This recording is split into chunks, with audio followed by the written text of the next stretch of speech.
Hi student, चलो आज से हम स्टार्ट कर रहे हैं accounting for share based payment in IAS 102। Now again this is the huge standard जो हमको फाइनल में था, आपको एग्जीक्यूटिव में है। इन्हें स्टैंडर्ड पढ़ने के लिए कम से कम 5 से 6 घंटे लगते हैं, बट आपको इतना डिटेल में नहीं है, ऊपर से है। तो ये only exam point of view आपको पढ़ना है। अगेन दिस इज चैप्टर जो मेरे हिसाब से इस सिलेबस में कुछ काम का है नहीं, but why they have given I don't know.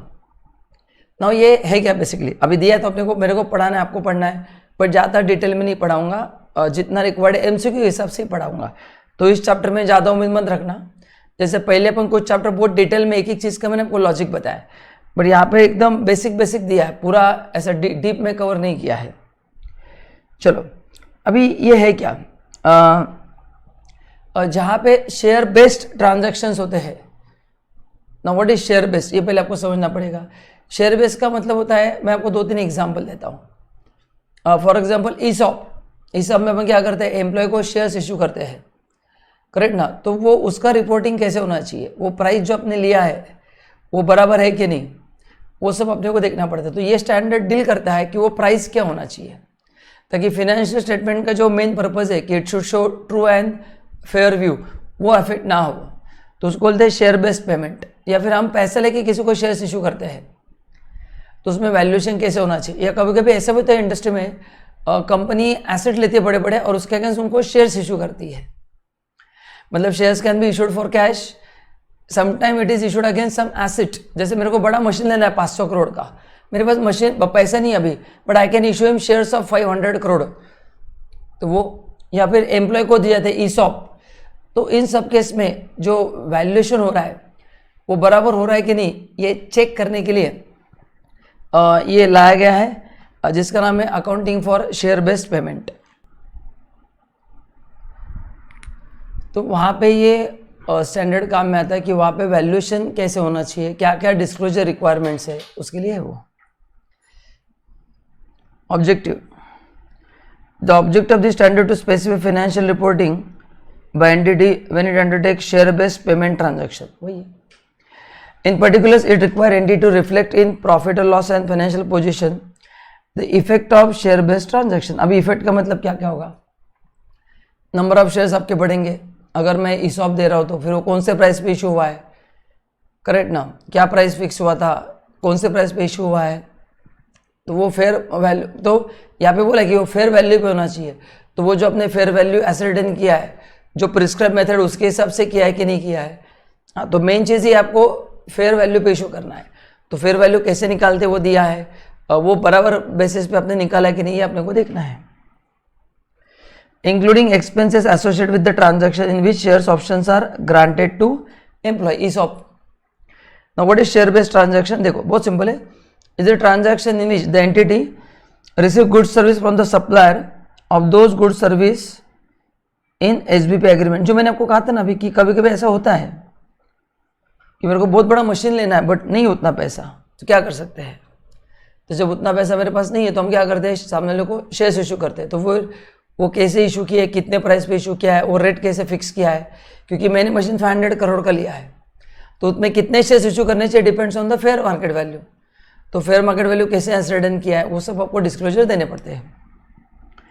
Incurs an obligation to settle transaction with the supplier when another group receive these goods and service। ये भी सेम ही है। अगेन सप्लायर मतलब जो आपको गुड सर्विस सप्लाई कर रहा है, correct ना। तो आपके किसी ग्रुप कंपनी को गुड्स या सर्विस मिला है जिसका ऑब्लिगेशन आपने पे किया है।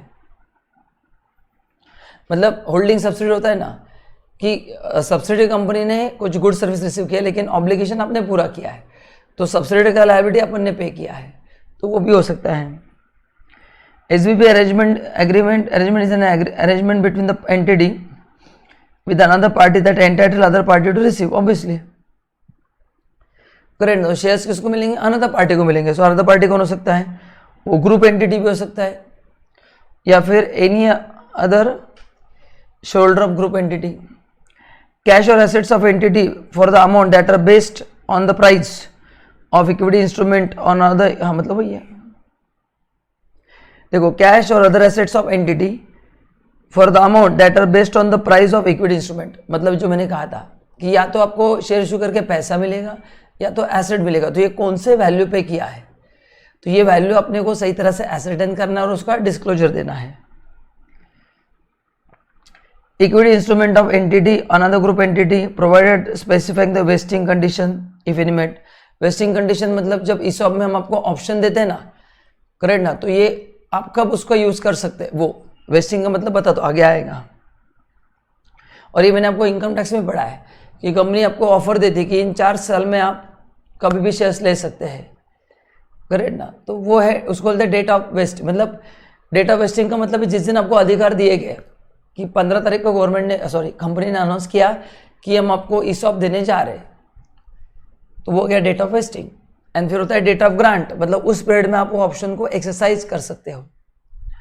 तो ये 3-4 साल के लिए रहेगा, तो अगले 3 साल में आप कभी भी कंपनी के शेयर्स ले सकते हैं। लेकिन उसमें कंपनी बहुत सारे कंडीशंस डालती है कि अगर आपने ESOP लिया तो आप कंपनी अगले 3 साल तक छोड़ नहीं सकते। ऐसे बहुत सारे कंडीशंस होते हैं, बट अगेन इतना डिटेल में आपको है नहीं। तो दोस्तों मैं कोशिश करूंगा ये टू द पॉइंट आपको पढ़ाने की। इस चैप्टर में बहुत ज़्यादा उम्मीद मत रखना, purely from MCQ point of view अपने को पढ़ना है, क्योंकि 6 घंटे का अकाउंटिंग स्टैंडर्ड है, करेक्ट ना, जो आपको ऐसे 20 पेजेस में दिया है। चलो अभी देखो कहाँ कहाँ पे ये AS यूज होता है। बिटवीन एम्प्लॉयर एंड एम्प्लॉय कौन सा बोलो, ESOP।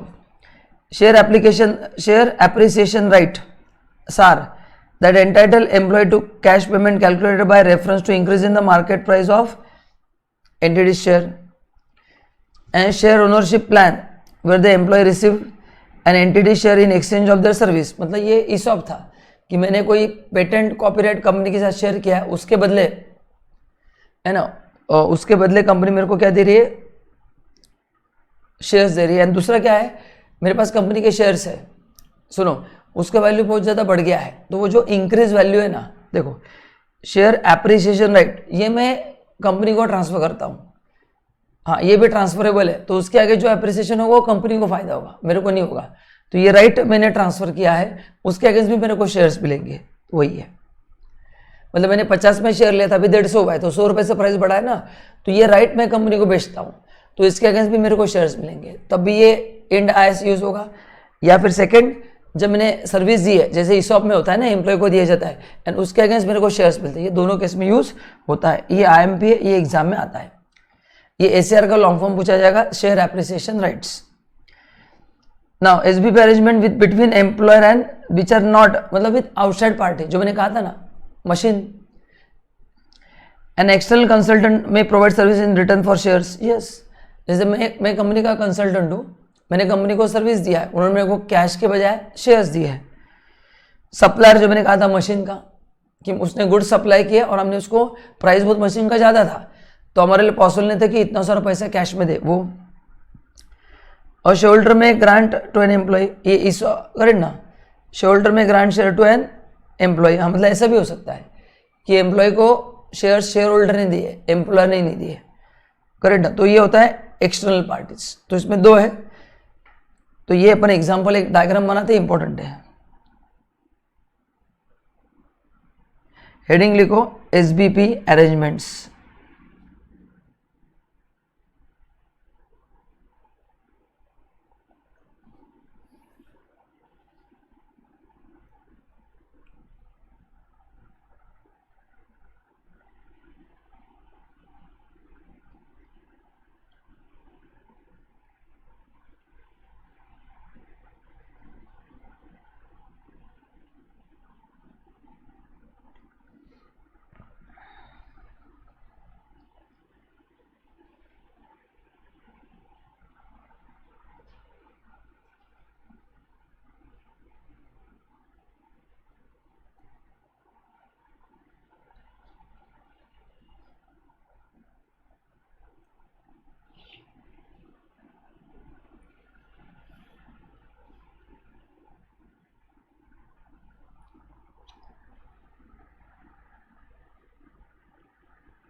ठीक है, तो ये एमसीक्यू में आने वाला है।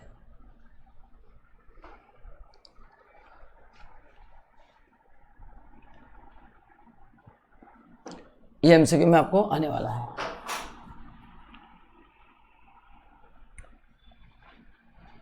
लिख के रखो, ये 5 में से कंफर्म आएगा।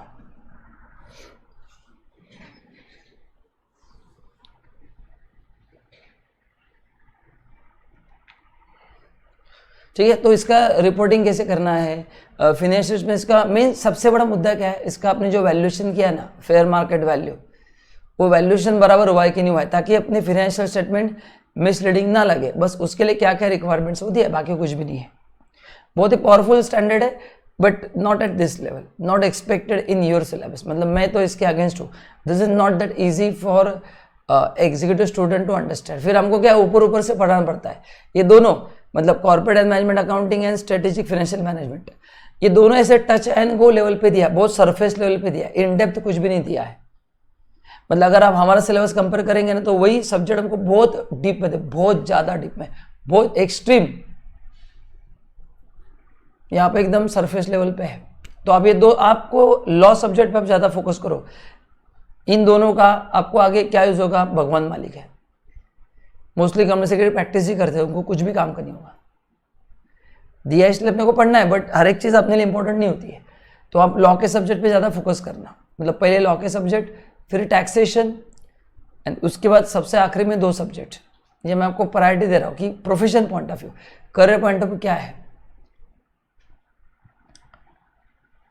जैसे हमको भी लॉ में बहुत सारी चीज़ें थी, बट हमको लॉ का एक ही सब्जेक्ट था, क्योंकि हमको लॉ इतना है नहीं, करेक्ट ना। हमको अकाउंट टैक्स कॉस्टिंग बहुत ज़्यादा था। चलो स्कोप, अभी देखो ये स्टैंडर्ड कहाँ पे होता है, मैंने आपको बता दिया, पूरा खेल वैल्यूएशन का ही है, ताकि आपकी फाइनेंशियल स्टेटमेंट मिसलीडिंग ना लगे।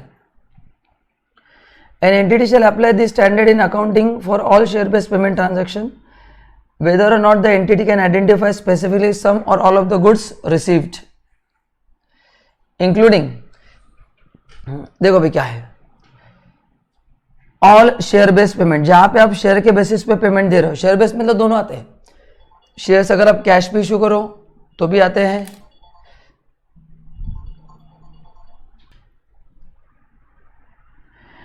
चलो पहला ना, equity share settle based payment, मतलब जहां पे अपन ने इक्विटी के अगेंस्ट सेटलमेंट किया। देखो क्या है, in which entity receive good service as a consideration for equity, जो मैंने कहा था ना। तो गुड्स मतलब मशीन, सर्विस मतलब सर्विस एम्प्लॉय भी दे सकता है, तो इसमें ESOP भी कवर्ड है। For equity settle share based transaction the entity shall measure the goods और सर्विस रिसीव्ड, ये पहला। अभी वो तो ऑब्वियसली है ना, जब कंपनी आपको शेयर्स इशू कर रही है, या तो आपको अपने कंपनी को गुड्स इशू किए हैं, या तो आपने सर्विस दिया है ना। जब गुड्स इशू किया है तो काफ़ी आसान है, गुड्स का वैल्यू पता चलता है। अब इस सर्विस में वैल्यू निकालना बहुत मुश्किल होता है, करेक्ट ना। मतलब मैं एम्प्लॉय की बात कर रहा हूँ। हाँ, किसी कंसल्टेंट ने सर्विस दी तो उसका वैल्यूएशन तो समझ में आता है, बट जब एम्प्लॉय सर्विस देता है ना, तो उसका वैल्यूएशन करना बहुत आसान है, डिफिकल्ट है। And the corresponding increase in equity directly at the fair value of goods service received. हाँ, अभी करस्पॉन्डिंग इंक्रीज इन इक्विटी मतलब अगर मैं आपको शेयर्स इशू करूंगा तो नंबर बढ़ेंगे, और मैं आपको बार बार बोल रहा हूँ 10 मिनट से, ये कौन से वैल्यू पे होगा, fair value of goods service received. तो आपने अगर मेरे को मशीन 500 करोड़ का दिया, तो मैं आपको शेयर्स भी 500 करोड़ के दूंगा, इक्विवेलेंट। खाली सर्विस में थोड़ा दिक्कत है, unless the fair value can not be estimated reliably, मतलब अगर फेयर वैल्यू आप ढूंढ नहीं सकते तो, if entity cannot estimate the reliably the fair value of goods service received, the entity shall measure their value and the corresponding increase in equity indirectly by reference to their fair value of equity instrument granted। हाँ, मतलब 2 option है यहाँ पे, share based equity settlement में, equity based settlement में अगर आपको जो गुड सर्विस मिला है उसका फेयर वैल्यू पता है तो उसके हिसाब उतने आपका इशू करना है। अगर फेयर वैल्यू नहीं पता है तो then entity shall measure their value, मतलब एंटिटी को खुद के शेयर्स की वैल्यू डिटरमाइन करनी पड़ेगी, करेक्ट ना, indirectly in reference to the fair value of equity instrumented granted. मतलब फिर वो जो इक्विटी दे रहे उसका उनको वैल्यूएशन खुद करना पड़ेगा कि कितना अपने शेयर्स का वैल्यू है, एंड अकॉर्डिंगली करना पड़ेगा। मतलब पहले केस में अपने को इतने शेयर्स देने पड़ेंगे which will make up fair value of goods और सर्विस, लेकिन वो जो अपने को गुड्स मिला है, जो सर्विस मिला है, उसका अगर वैल्यू नहीं पता चला तो एंटिटी को खुद को ही उनके शेयर्स का वैल्यूएशन करना पड़ेगा एंड अकॉर्डिंगली मतलब दोनों का जो गुड सर्विस मिला है उसका वैल्यू करना पड़ेगा, अपने शेयर्स का वैल्यू करना पड़ेगा एंड फिर नंबर ऑफ शेयर्स देने पड़ेंगे। नाउ कैश सेटल मतलब जो नॉर्मल शेयर इशू होते हैं ना, जहाँ पे आप कंपनी के शेयर्स पैसे देके खरीदते हो, वो in which entity receive good service and incur liability based on the price of the equity shares or other equity instrument as a consideration. ये कौन सा है? Grant of appreciation right. ऊपर एप्रिसिएशन नहीं था, ऊपर ईसॉप था। ये कौन सा है? Grant of share appreciation right to employ. मतलब मैंने आपको कहा था कि मैंने शेयर 100 रुपये के लिया था, 200 हो गया, तो मेरे को जो एक्स्ट्रा 100 रुपये मिला ना, उसके लिए कैसे करना है, तो वो दिया है कि उसके लिए फिर कंपनी आपको शेयर इशू करेगी। देखो यहाँ पे दिया है cash settle based payment transaction which entitle the employ to future cash payment based on the increase in the entity share price. हाँ मतलब क्या है? Cash settle based payment transaction which entitle employ to future cash payment based on the increase in the, हाँ मतलब अभी आपको shares मिले हैं, उसका जब वैल्यू बढ़ेगा तब आपको उसका फायदा होगा, अभी आपको फायदा नहीं होगा। अभी देखो इसमें कौन से ट्रांजैक्शन होते हैं, ये यहाँ पे 2 एग्जांपल दिए। Equity settled share based payment transaction in which entity receive or acquire good service and the terms of arrangement provided either the entity or supplier of those goods or service with the choice whether entity settle the transaction in cash or other asset by issuing equity instrument. In absence of specifically identified good service, other circumstances may indicate that good service have been received, in which case standard is applicable. तो यहाँ पे वही दिया है कि ये कब use होगा। अभी देखो यहाँ पे भी गुड सर्विस मिला है, यहाँ पे भी गुड सर्विस मिला है, यहाँ पे भी गुड सर्विस मिला है, करेक्ट ना। बट यहाँ पे फर्क क्या है, यहाँ पे चॉइस है सप्लायर को। क्या सप्लायर को चॉइस है कि ये जो सेटलमेंट है ये कैश में भी होगा, ये शेयर्स में भी हो सकता है और किसी और एसेट के फॉर्म में भी होगा। मतलब ना मेरे को कैश दे ना मेरे को शेयर्स दे, मेरे को मशीन्स दे कंपनी के, करेक्ट ना, ऐसा है। तो दैट इज द डिफरेंस। तो इक्विटी सेटल बेस्ड हो या cash settle share based payment हो। अब इसमें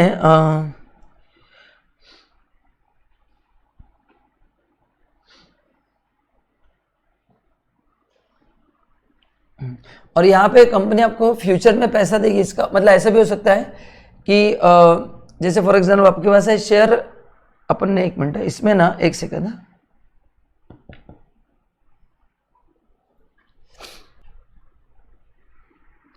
ओके अभी आपको समझना है दोनों में फर्क क्या है। अभी दोनों पढ़ने के लिए सेम ही है और दोनों में फर्क बता देता हूँ। यहाँ पे देखो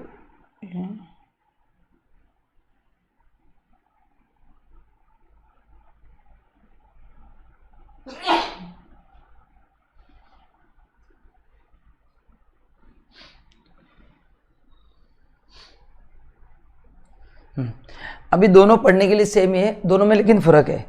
मतलब आपको समझना है कि इक्विटी सेटल्ड शेयर बेस पे फर्क क्या है और कैश, क्योंकि देखो पढ़ने के लिए काफी सारी चीजें सेम ही है। यहाँ पे भी गुड सर्विस रिसीव्ड हुआ है, यहाँ पे अपने, तो यहाँ पे कंपनी जो है पहले लायबिलिटी क्रिएट होता है। मतलब क्या है देखो, मतलब अगर 1 मिनट मैं आपको डिफरेंस लिख के देता हूँ, नहीं तो 1 मिनट इसमें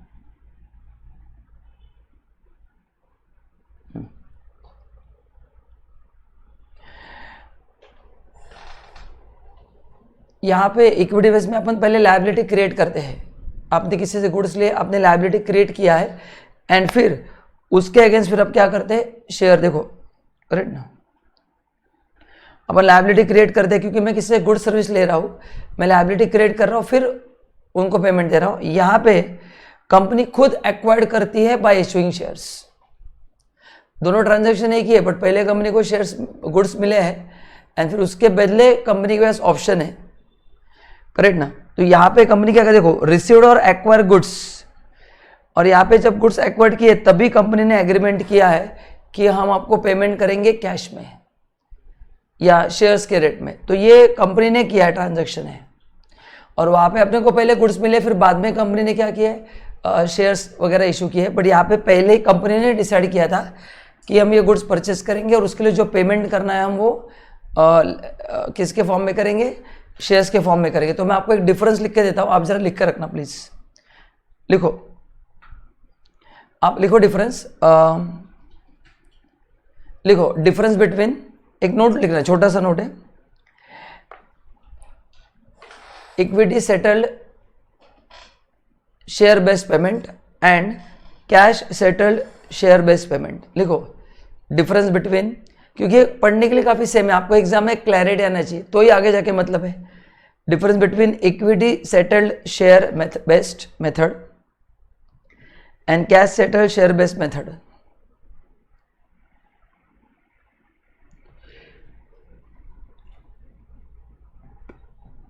लिखो पॉइंट नंबर 1, स्टेटमेंट फॉर्म में लिखना या उसको डिवाइड कर, एक एक ही पॉइंट देने वाला हूं, बाकी तो अपन लिखा है। एक पॉइंट जहां पे आपको क्लैरिटी आएगा, लिखो लिखो equity settled share based transactions. लिखो पॉइंट नंबर 1, इक्विटी बेस्ड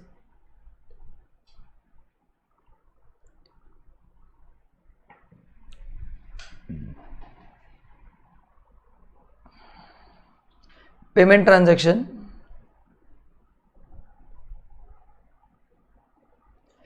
लिखो। अच्छा मैंने आपको क्या बताया, इक्विटी बेस्ड, एक काम करो ऐसे लिखो, नहीं मेरा पॉइंट ये था,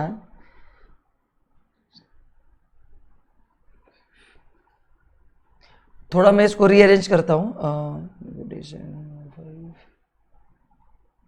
ऐसे लिखो इक्विटी सेटल्ड, ऐसे लिखो, पॉइंट कट करो, equity settled share based payment. लिखो equity settled share based payment arises when equity settled share based payment arises when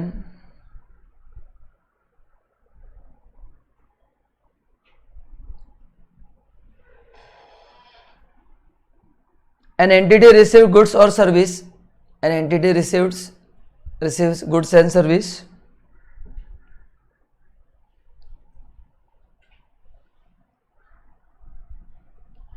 as a consideration for its own equity instrument, as a consideration for its own equity instruments, as a consideration for its own equity instruments।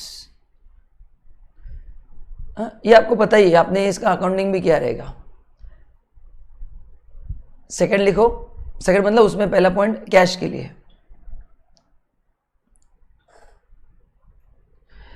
Cash settled share based payment, cash settled share based payment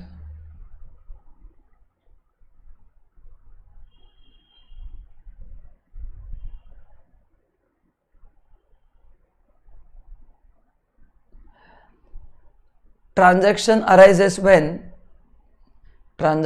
arises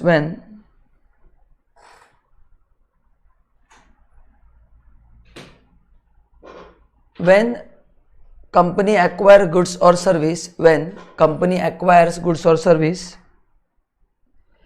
by incurring liabilities, underline करो, by incurring liabilities,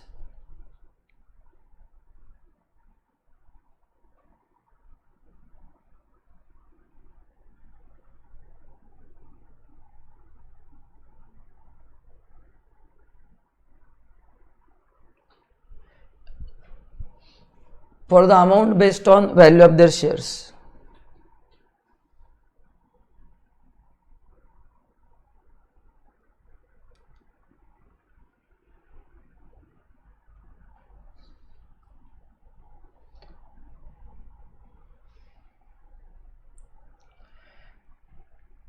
ठीक है, सो यहाँ पे company cash में, company पहले liability create करती है, मतलब कंपनी पहले क्या था, पहले गुड्स मिले, फिर बाद में अपन ने पेमेंट करते समय डिसाइड किया कैसे पे करना है। देखो यहाँ पे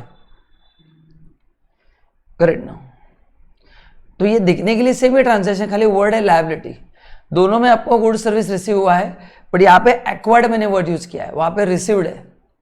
मतलब रिसीव होने के बाद आपने पेमेंट किया। यहाँ पे पहले कंपनी ने डिसाइड किया था कि हमारे शेयर्स का वैल्यू इतना है और उस बेसिस पे हम इतना गुड्स खरीदने जा रहे हैं, तो that is the only difference. चलो नाउ अभी ये दोनों का डिफरेंस मैंने लिख के दिया कि सेकंड केस में अपन खुद लायबिलिटी क्रिएट करते हैं, करेक्ट ना, एंड फिर उस बेसिस पे मतलब कंपनी का कितना वैल्यू है उतने गुड्स खरीदते हैं।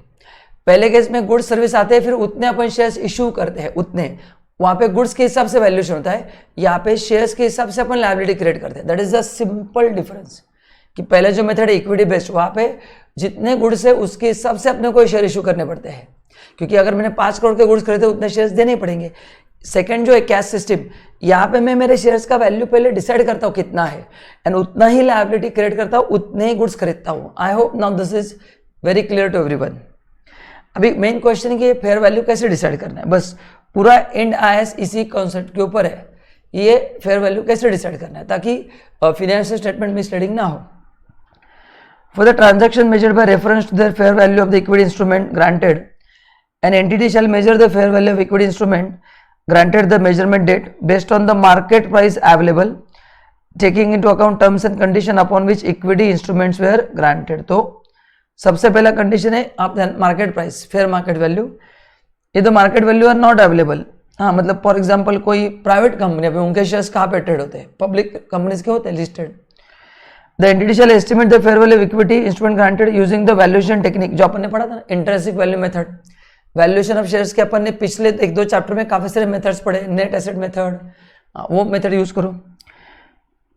That would have been a measurement date in arm length transaction between the knowledgeable willing parties. हाँ, आर्म लेंथ का मतलब है, आर्म लेंथ का मतलब है सिंपल वर्ड्स में genuine price. What is arm length? Genuine price, cheating वाला price नहीं। The valuation technique shall be consistent with the generally accepted accounting valuation methodology for the pricing of financial instrument and shall incorporate all the factors and assumption। ये अपन ने valuation technique कौन से थे, अच्छा अपन ने ये भी पढ़ा था कि कौन से बेसिस पे कौन सा वैल्यूएशन टेक्निक यूज होगा। मतलब किसी कंपनी का इनकम अगर इंपॉर्टेंट है तो फ्यूचर कैश फ्लो के हिसाब से वैल्यूएशन होगा, किसी कंपनी का एसेट इंपॉर्टेंट है तो एसेट के बेसिस पे होगा। याद है मैंने आपको कहा था, वो बोला है कि आपको देखना पड़ेगा कि किस तरह, मैंने आपको ये भी कहा था कि वैल्यूएटर को डिसाइड करना है कि कंपनी किस प्रकार का है एंड उसी बेसिस पे वैल्यूएशन टेक्निक सिलेक्ट करना पड़ेगा। तो ये फेयर मार्केट वैल्यू में 2 ऑप्शन है, अगर अवेलेबल है तो वही लो, अगर अवेलेबल नहीं है तो ये यूज प्रॉपर टेक्निक एंड जो अपन ने पढ़ा है उस बेसिस पे डिसाइड करो। Now share based payment transaction may be settled by another group entity or a shareholder of any group entity on behalf of entity receiving acquiring goods. हाँ मतलब जैसे होल्डिंग सब्सिडरी है तो गुड्स मिले subsidiary को और उसका पेमेंट किया होल्डिंग ने या किसी और शेयर होल्डर ने किया, तो ऐसा भी अलाउड है। देखो बट ये कब एप्लीकेबल होगा? Entity that receive good service when another entity in the same group has obligation to settle share based transaction. हाँ मतलब उनका अगर ऑब्लिगेशन है, उनका अगर टर्म्स ऑफ कंडीशन है तो ही कि आपका जो भी गुड्स परचेज होगा उसका पेमेंट हम करेंगे तो ही अलाउड है, अदरवाइज अलाउड नहीं है। Has an obligation to settle share based payment transaction with another party in the same group receive good service. हाँ मतलब क्या है, देखो has an obligation to settle share based payment transaction when another entity in the same group receive good service unless transaction is clearly for the purpose other than payment of goods service supplied to the entity receiving the same। बताओ ये दोनों में फर्क क्या है? मतलब अभी ये पॉइंट क्या, पहले आप समझ लो कि मैं ये जो शेयर्स इशू करना है ये मैं दूसरे एंटिटी के लिए भी कर सकता हूँ। मतलब गुड सर्विस मेरे को नहीं मिला है, किसी दूसरे एंटिटी को मिला है, ओके तो उसके लिए मैं शेयर्स इशू कर सकता हूँ, बट उसके लिए हम क्या होने चाहिए, ग्रुप कंपनी होना चाहिए, पार्ट ऑफ सेम ग्रुप होना चाहिए, या फिर मैं कि उसी ग्रुप का शेयर होल्डर होना चाहिए। मतलब 2 लोग सेटल कर सकते हैं आपका पेमेंट, एक आप जिस ग्रुप कंपनी में हो दूसरे कोई एंटिटी या उस ग्रुप कंपनी का कोई शेयर होल्डर वो सेटल कर सकता है on behalf of receiving entity, जिस एंटिटी को गुड्स मिल रहे हैं। हाँ बट ये कब हो सकता है? पहला केस, पहला क्या दिया है,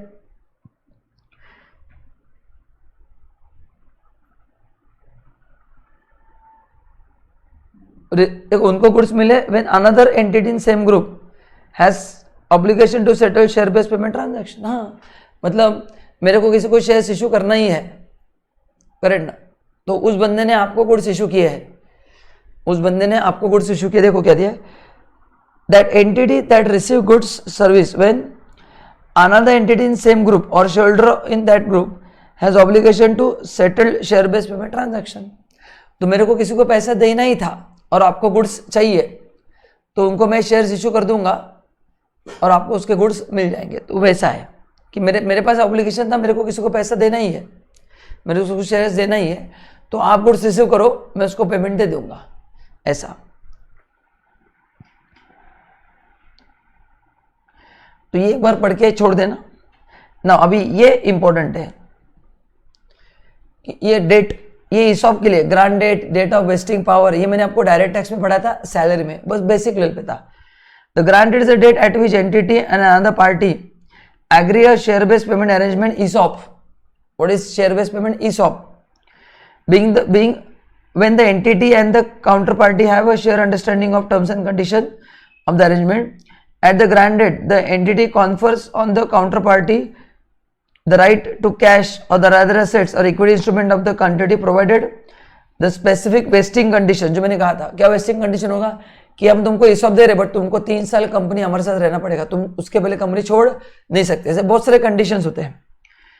If that arrangement is subject to approval process, grant date is the date on which that approval is obtained। हाँ, मतलब ग्रांट डेट क्या हो सकता है? पहला, जिस दिन आपका अरेंजमेंट, आपके और समझ में अरेंजमेंट फाइनल हुआ है कि as a share holder, as a employ आप कंपनी के साथ ये पेटेंट शेयर करोगे, कंपनी आपको ईसॉप देगा, ये डेट ऑफ एग्रीमेंट। या फिर आपके साथ कोई एग्रीमेंट नहीं है बट कंपनी ने खुश होकर सभी एम्प्लॉय को ईसॉप दिए ताकि एम्प्लॉय कंपनी के साथ ज्यादा दिन तक रहे, तो इन दैट केस ये कंपल्सन नहीं है, आपको ऑप्शन रहता है, क्योंकि आपको प्राइस पे करना पड़ता है। हाँ, भले आपको डिस्काउंट मिलता है बट आपको प्राइस पे करना पड़ता है। तो अगर उस टाइप का, तो डेट ऑफ अप्रूवल ये हाईलाइट करके रखो। तो which is the grant date? एक कौन सा है? जब आप एग्री करते हो for share based payment transaction, correct ना? मतलब ये आपके दोनों के बीच में अंडरस्टैंडिंग है कि as a employ you share this particular knowledge with the company. मतलब फॉर एग्जांपल आपके इसको ऐसा फॉर्मूला है, जो फॉर्मूला अगर आपने कंपनी को दिया तो कंपनी को करोड़ रुपए का फायदा होगा, तो आपका और कंपनी का एग्रीमेंट हो गया कि मैं वो फॉर्मूला शेयर करूंगा, कंपनी आपको शेयर इशू करेगी। तो जिस दिन एग्रीमेंट हुआ उस दिन का ग्रांट डेट माना जाएगा। एंड ऐसा कुछ अरेंजमेंट नहीं है, कंपनी ने सभी एम्प्लॉय को ईसॉप ऑफर किया है, सभी को किया है, तो बट ईसॉप मैंडेटरी नहीं उस केस में, जिसको चाहिए वो लेगा, क्योंकि उसको पैसा देना पड़ेगा, उसको डिस्काउंट में मिलेगा, करेक्ट ना? फुकट में तो सभी ले लेंगे। तो जिस दिन आप अप्रूव करोगे ना, हाँ फुकट में तो भी कंडीशन रहता है ना कि भाई फुकट में हम दे रहे बट तुमको 3 साल कंपनी के साथ रहना पड़ेगा, तो कंडीशंस आर देयर। तो जिस दिन तुम वो ऑफर एक्सेप्ट करोगे वो ग्रांट डेट माना जाएगा। इसका वैल्यूएशन के लिए इनकम टैक्स में यूज होता है। देखो एग्जांपल दिया, ये एमसीक्यू में आते हैं, आईएम पे लिख के रखना। On 1st July 19, X Limited offered new shares option to their employee of the company, but this share option was subject to approval by the shareholder. The shareholder approved the grant option on 1st August 19. बोलो क्या answer है? 1st August 19. दूसरा, on the grant date approval general meeting obtained, but the approval of counterparty not obtained. मतलब meeting में approval हुआ है, counter party का approval नहीं हुआ है। X Limited has initiated share-based payment transaction in this board meeting and directed supervisor to communicate agreement to the employee. Determined, employee को बता दिया है, तो employee जब accept करेंगे तब होगा। Employee have not given their consent either implicitly or explicitly, even though company has taken the approval of the agreement in meeting. Board of director का approval हुआ है, but employee का नहीं हुआ है। 2. The approval of agreement in general meeting has been granted. The grant date cannot be determined because employee have not given their consent. ये employ के ऊपर ऑप्शन है, मैंने आपको पहले कहा था कि खरीदना है नहीं खरीदना है। What is date of receipt of goods? अब ये क्यों इंपॉर्टेंट है? क्योंकि उस दिन का आपने को ढूंढना पड़ता है फेयर मार्केट वैल्यू। ये जो पढ़ा था अपन ने ना, फेयर वैल्यू कौन से दिन का देखना पड़ता है? जिस दिन अपने को गुड सर्विस मिले है। देखो तो वो डेट कैसे डिसाइड करेंगे? Date of receipt of goods and service. The determination of date on which good service received is critical as the company required to recognize employee stock compensation expense on the date of receipt of goods and services. हाँ, मतलब ये ESOP करने के लिए खर्चा आता है, उसका भी डिडक्शन लेना पड़ता है ना, तो ये उस दिन का होगा जिस दिन ये गुड सर्विस मिले है। The date of receive good service may not be the same as a grant date if the good service are received prior to grant date. बराबर है, ग्रांड डेट अपन ने अभी ऊपर पढ़ा, दो हो सकते हैं ग्रांड डेट, तो वो उसके पहले का भी हो सकता है गुड्स का डेट, क्योंकि कंपनी ने बाद में डिसाइड किया कि लोगों को अपन शेयर्स देंगे, तो ऐसा भी हो सकता है कि गुड्स रिसीव्ड पहले आ गए, ग्रांड डेट बाद में हुआ। For example on 1 January 13 entity advise employee of the terms of a shares award design to reward the performance over the 3 years ended 31st। मतलब कंपनी ने कहा कि हम एम्प्लॉय को 3 साल के परफॉर्म के लिए रिवॉर्ड देने वाले हैं। करेक्ट ना?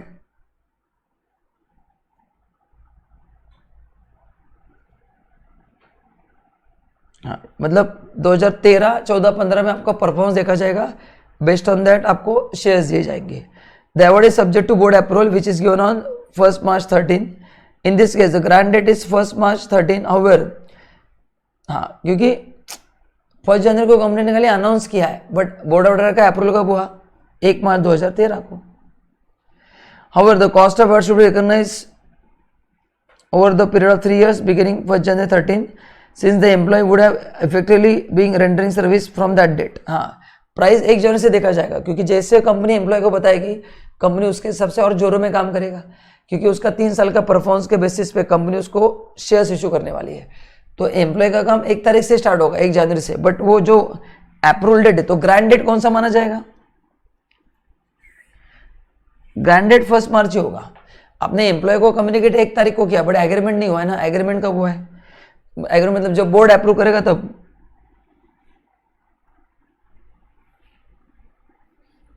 तो ग्रांड डेट 1 मार्च होगा। तो जो ऊपर दिया था ना कि सर्विस का डेट ग्रांड डेट सेम नहीं होगा, तो सर्विसेज यहाँ पे 1 जनवरी से देना स्टार्ट कर दिया, क्योंकि कंपनी ने कहा कि जनवरी मतलब 13, 14, 15 के बेसिस पे हम तुमको ये करेंगे, वैसा है। ठीक है, तो ग्रांड डेट पहले भी आ सकता है या बाद में भी आ सकता है, डिपेंड्स। चलो नाउ अभी important concept accounting for share based payment. क्या क्या इंपॉर्टेंट कस्ट अभी ये कंडीशंस क्या करे थे, जो मैंने आपको कहा था कि विचित्र कंडीशंस रहते हैं कंपनी के, कि तुम 3 साल तक कंपनी नहीं छोड़ सकते, ऐसे बहुत सारे कंडीशंस है। देखो, वेस्टिंग एंड नॉन वेस्टिंग मतलब आपको हम जो अधिकार दे रहे हैं ना, उसके कंडीशंस है। Share based payment award generally based upon meeting condition such as service condition, time based, 3 साल तक जॉब नहीं छोड़ोगे। परफॉर्मेंस कंडीशन मतलब आपको इतना कंपनी को प्रॉफिट लाके देना पड़ेगा। तो 2 में से अगर आप कंडीशन फुलफिल करते हैं तो ही मिलेगा। हाईलाइट करो, earning before interest, tax, depreciation and amortisation. What is EBITDA? Earning before interest, tax, depreciation and amortisation. Earning before interest, tax, depreciation and amortization. Under Ind AS 102, the nature of condition affect the timing when the expense is recognized। तो उस समय का खर्चा company claim करती है ना। देखो, in addition if the condition is not met, whether or not the entity may reverse the previously recognized compensation expense depend on the nature of condition that was not met। हाँ, मतलब ये condition तो था कि 3 साल तक employ आपके साथ रहेगा, तो आपने एक खर्चा किया पर्टिकुलर रिसॉल्व करने के लिए, बाद में वो कंडीशन ब्रीच कर दिया एम्प्लॉय ने, तो फिर वो आपने जो एक्सपेंस क्लेम किया वो भी रिवर्स करना पड़ेगा। तो वो कौन से केस में रिवर्स होगा, कौन से कंडीशन में कितना एक्सपेंस रिवर्स होगा, ये भी देखना पड़ेगा कि 6 कंडीशन में से अगर ये कंडीशन फुलफिल नहीं हुआ बाद में, तो कितना खर्चा रिवर्स होगा।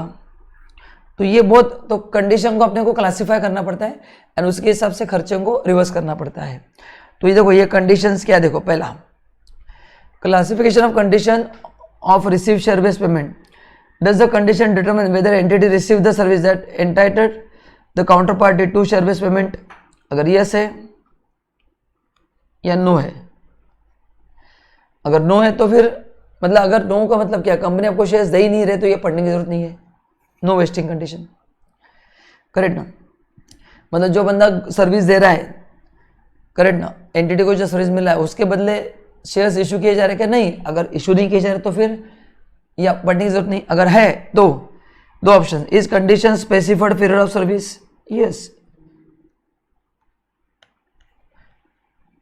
या तो यस होगा या तो क्या होगा, नो होगा। अगर यस है तो ठीक है, यस है तो 2 होगा, service wasting condition and performing. कौन सा है? तो 2 है उसमें, देखो यहाँ पे दिया है ना।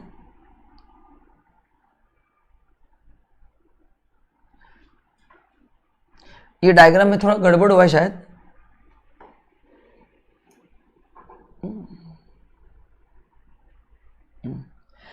ये एक बार आप मॉडल चेक कर लें, मैंने मॉडल में से लिया है, पर मैं आपको एक्सप्लेन करता हूं कि दो कंडीशन है। एक देखो पहला कौन सा है, is the condition specified period of service, या तो यस होगा या तो नो होगा। अगर यस है तो वो अप्लाई होगा, एंड पीरियड बेस नहीं रहेगा तो परफॉर्मेंस बेस रहेगा। ये लाइन ड्रॉ करो, ये कनेक्टेड रहेगा, है ना। या तो टाइम बेस रहेगा कि आपको 3 साल रहना है, नहीं रहेगा तो फिर आपको परफॉर्मेंस बेस रहेगा। Does the condition on which the exercise price vesting accessibility of equity instrument depends relate to the market price of entity's equity instrument either directly or indirectly? मतलब क्या है, does the condition on which the exercise price vesting accessibility of equity instrument depends relate to market price of entity instrument directly indirectly? मतलब ये जो अपन जो अपने को service मिल रहा है उसके अगेंस्ट अपन जो उनको शेयर्स दे रहे हैं उसका जो प्राइसिंग है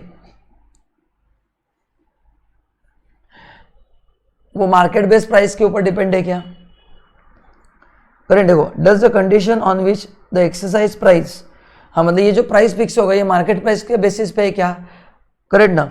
तो अगर है या नहीं है, नहीं है तो मार्केट बेस्टिंग कंडीशन नहीं है, करेक्ट ना। तो ये आप मत पढ़ो अभी, ये मैं आगे कवर करता हूँ, ये मत पढ़ो, बस आप अभी इतना पढ़ लो, करेक्ट ना। तो पहला ये अभी दो इतना समझ लो, ये कि दो बेस पे आपको ये होगा, दो तरह के कंडीशन यहाँ पे दी जाएंगे आपको, मतलब एग्जाम में पूछे जाएंगे। तो पहला आपको क्या लिखना है, ये ईसॉप देने के लिए आपको शेयर बेस्ड पेमेंट देने के लिए या तो आपको टाइम का कमिटमेंट देना पड़ेगा या तो परफॉर्मेंस का कमिटमेंट देना पड़ेगा। अभी अपन ने जो देखा वो टाइम का देखा। टाइम में दो चीजें हैं, टाइम नहीं है तो फिर परफॉर्मेंस के बेसिस पे होगा, दोनों में से एक होगा। ये अभी आप मत पढ़ो, ये आगे अपन कवर करेंगे ना। Timeline of a share based award, vesting period during which all the specified vesting conditions are. हाँ, व्हाट इज वेस्टिंग पीरियड, कि जो कंपनी ने कंडीशंस डाली है वो कंडीशन आपको फुलफिल करनी पड़ेंगी, या तो 3 साल हमारे साथ रहो या तो वो उतना प्रॉफिट ला के दो, करेक्ट ना। तो देखो ये टाइम दिया है यहाँ पे, example year 1 and 2। Grant date क्या होता है, the date at which entity and counter party have shared understanding of terms and conditions, correct ना। Year 3 vesting date, date that vesting conditions for entitlement are satisfied, मतलब 3 साल का agreement है ना, तो 3rd ईयर के एंड में वो कंडीशंस 1 to 3 तीनों साल तक आपको कंपनी के साथ रहना पड़ेगा। And 4th year the date that awards exercise satisfied conditions of the arrangement. हाँ तो 3rd ईयर मतलब 1 to 3 ईयर तक आपको कंडीशन फुलफिल करनी पड़ेगी। एंड 4th ईयर में क्या होगा, वो 4th ईयर तक अगर आप कंपनी के साथ रहते हो तो वो डेट आपको प्रूव कर देते हैं कि आपने वो सभी कंडीशन फुलफिल की है। The date that awards exercise satisfied condition, इस दिन को माना जाएगा कि आपने सभी कंडीशन फुलफिल की है। अभी आपको ये ओरली समझेगा, 1-2 मिनट तो अपन न्यूमेरिकल सॉल्व करते हैं, ये ओरली समझेंगे। देखो अभी देखो वेस्टिंग पीरियड, अभी यहाँ पे कंडीशन क्या है, सर्विस कंडीशन है, परफॉर्मेंस कंडीशन नहीं है कि आपको कंपनी के साथ 5 साल जुड़ के रहना पड़ेगा। If an employ remains in the service for last 3 years from the grant date of award, हाँ मतलब 3 साल तक रहेंगे। The employ can exercise the option any time after the end of 3 years and before the 10 years for grant of date of award. हाँ मतलब company ने बोला है कि अगर तुम हमारे साथ 3 साल अगले रहते हो तो 3 साल के बाद एंड 10 साल के पहले हम आपको ईसॉप देंगे, एंड वो भी आपको डिस्काउंटेड प्राइस पे मिलेगा। आप मार्केट से भी ईसॉप खरीद सकते हैं, बट मार्केट में आपको 100 रुपये का रहेगा, कंपनी आपको 60 रुपये में मिलेगा, ये एडवांटेज है। द फेयर वैल्यू, बट ये आपको एक्सेप्ट करना पड़ेगा। The fair value of the award at the grant date ignoring the effect of vesting condition 3 lakhs, ठीक है। For this award the vesting period is 3 years, the exercise period is 7 years and the life of option is 10 years। तो total option 10 साल का है। यहाँ पे देखो, ऐसे यहाँ पे टोटल ऑप्शन 4 साल का था, तो वहाँ पे टोटल ऑप्शन 10 साल का है। टोटल ऑप्शन कितने साल का है, 10 साल का है। उसमें से पहले 3 साल तो आपको कंडीशन फुलफिल करनी है, कंडीशन फुलफिल की तो अगले 7 साल में कभी भी आप कंपनी के शेयर्स आपके हिसाब से खरीद सकते हो। The requirement to remain employed is a service condition. The entity recognise expense of 1 lakh for a year for 3 years with corresponding increase in equity. If the employee leaves in the start of the 3 years, the entity reverse the expense, that is 2 lakh in the current year. हाँ, तो कितने साल काम करना है आपको? 3 साल। The entity recognise an expense of 1 lakh for a year for 3 years. तो 3 साल के लिए उन्होंने 1 लाख रुपए रिकॉग्नाइज किया with corresponding increase in equity. Equity भी 1 लाख से बढ़ा है और खर्चा भी 1 लाख से किया है, तो टोटल 2 लाख का चेंज हुआ है। If the employ leaves at the start of the year 3, 3 साल तो उसको रुकना था, तो कंपनी ने जो खर्चा किया है, क्यूमुलेटिव एक्सपेंस मतलब दोनों, इक्विटी का भी उनको वैल्यू कम करना पड़ेगा और जो खर्चा किया वो भी कम करना पड़ेगा, तो 2 लाख रुपए उनको कम करना पड़ेगा। ये वहां पे दिया है। 3 साल के बाद नहीं करना पड़ेगा। 3 साल उसने अगर कंडीशन फुलफिल किया तो नहीं, बट वो 3 साल के अंदर ही छोड़ रहा है, इसलिए ऐसा करना पड़ेगा। उसको तो शेयर्स मिलेंगे नहीं, तो इस सबका तो संबंध नहीं आएगा, क्योंकि उसको शेयर्स कब मिलेंगे? 3 साल से ज्यादा, तो कंपनी उसको शेयर्स देगी नहीं, बट कंपनी जो खर्चा इंकर किया ये सब के लिए वगैरह, वो खर्चा वो दिखा सकती है। हाँ, तो ये आप बेसिक लेवल पे पढ़ लो, ये बहुत एडवांस है, मतलब मैं आपको ट्रेलर का ट्रेलर पढ़ा रहा हूँ। तो ऐसा आपको हो सकता है कि बहुत सारी चीजें आपको इतने डायरेक्टली क्लिक ना हो, बट आप प्लीज वैसे ही पढ़ लेना। क्लिक मतलब समझ में आएंगी, बट बहुत डीप तक नहीं आएंगे, ऐसा बोल रहा हूं मैं। This we need to study at a surface level. Now overview of equity and cash settle measurement.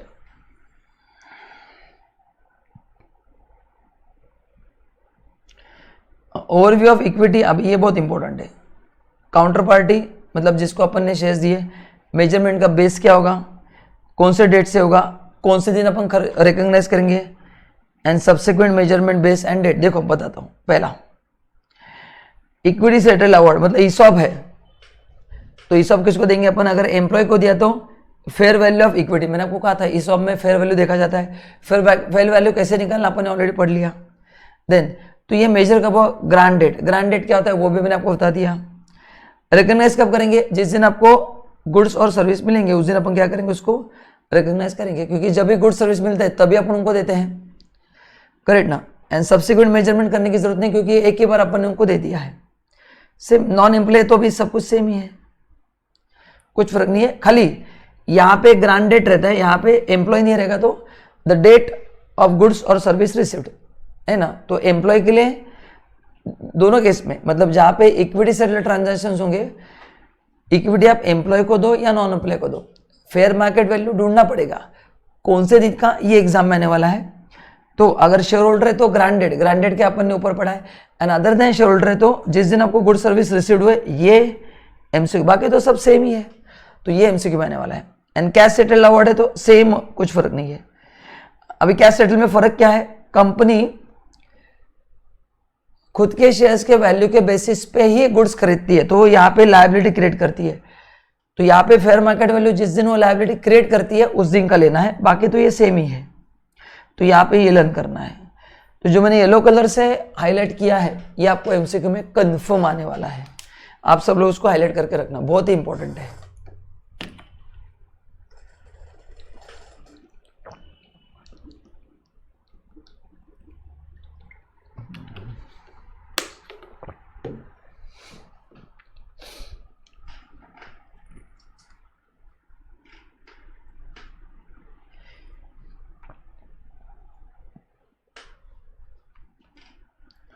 लिखो IMP।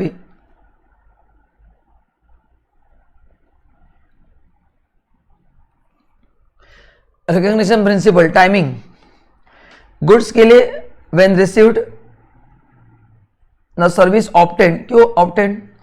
क्योंकि services are intangible in nature. तो जब भी आप उसको बुक में रिकॉर्ड करते हैं, सर्विस दिखते नहीं ना, तो जब भी बुक में आप रिकॉर्ड करते हैं तभी पता चलता है कि आपने सर्विस लिया, इसलिए उसको ऑब्टेन लिया। Goods can be physically verified, services can not be verified.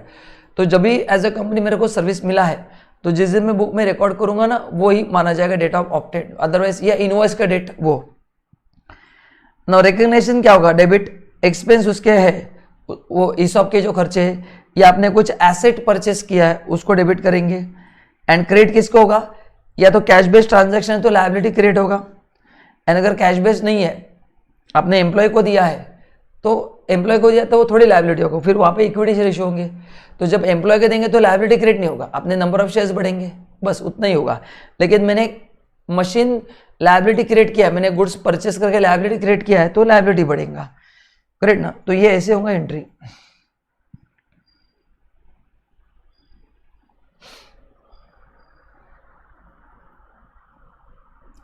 देखो अभी एग्जाम्पल देखो, an entity granted share option to director on the condition that the market price of rated shares increase by at least 15% each year or for next 5 years. At the end of 5 years, this target was not met. हाँ, मतलब company ने director को ये दे कि तुम हमारे shares खरीदो, हर साल 15% से बढ़ता है, बट ये 5 साल में टारगेट अचीव नहीं हुआ, तो इस केस में कंपनी ने जो खर्चा किया वो रिवर्स नहीं होगा, क्योंकि वो कंडीशन उन्होंने मेट नहीं किया है। एंड ये मार्केट बेस्ड है, ये कौन सा है, मार्केट बेस्ड है, तो ये आप रिवर्स नहीं कर सकते। दोनों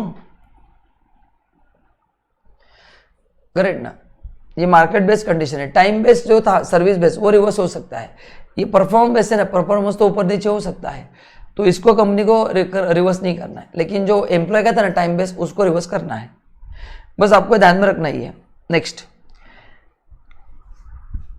an entity grants the share option to director on the condition that director does not compete with the reporting entity for a period for at least 3 years। मतलब आप कंपनी छोड़ के जा रहे हो और आपको कंपनी का सब इन एंड आउट पता है, तो कंपनी ने आपको बोला कि हम आपको शेयर्स देंगे, बट अगले 3 साल तक आप वो बिजनेस स्टार्ट नहीं करोगे।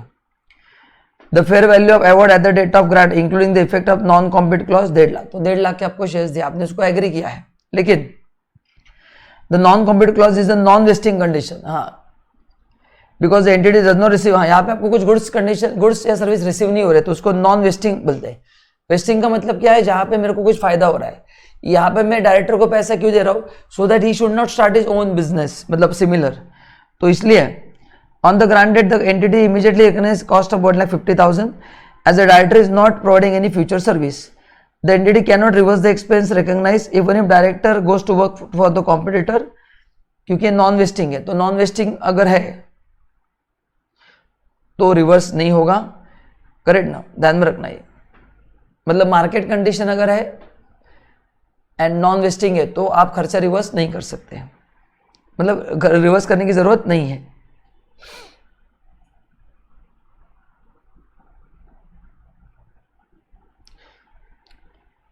अभी देखो और एक दिया है, X limited issued 100 shares to each of 1000 employee under share based payment plan subject to following condition.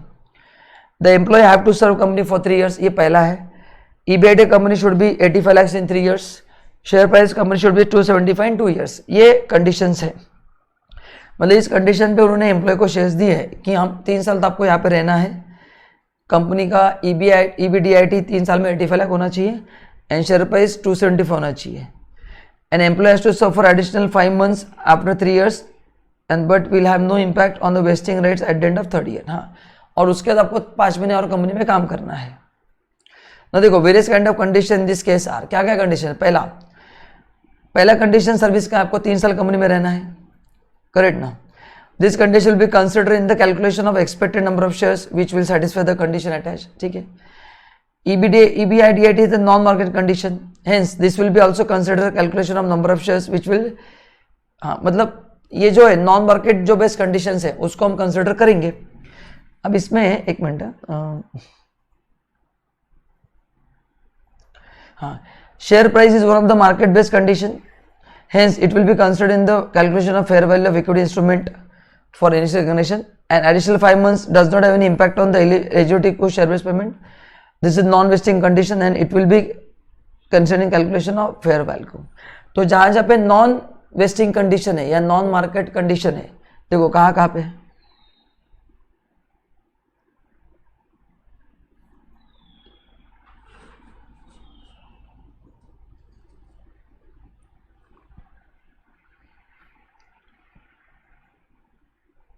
तो जो नॉन वेस्टिंग कंडीशन है वो शेयर्स के वैल्यूएशन में कंसिडर होगा, बाकी के कोई कंडीशन कंसिडर नहीं होगा। बस इतना पढ़ लो कि जो नॉन वेस्टिंग कंडीशन है, जैसे यहाँ पे था ना, EBIDIT is a non market condition, correct ना। नॉन मार्केट का मतलब क्या है, कंपनी का खुद का परफॉर्मेंस है, इसलिए करेक्ट ना। अभी एडिशनल 5 months भी है, नॉन मार्केट ही है ना, ये अपना कंडीशन है, करेक्ट ना। तो इसका मार्केट वैल्यू पे कुछ असर नहीं होगा, इसलिए इसको कंसिडर नहीं करना है। What is non market condition, जिसका शेयर्स के मार्केट वैल्यू पे कोई असर नहीं होगा, तो उसको जब आप 3 साल के बाद शेयर्स दोगे तब ये कंसिडर नहीं होगा। तो नॉन मार्केट कंडीशन नहीं, क्योंकि उसका अपने शेयर्स के प्राइस पे ऐसे कंडीशंस है जिसका शेयर्स के प्राइस पे असर नहीं होगा, उसको कंसिडर करके मतलब नहीं है। लेकिन जो कंडीशंस है वो मार्केट के बेसिस पे उसको कंसिडर करना है, करेक्ट ना।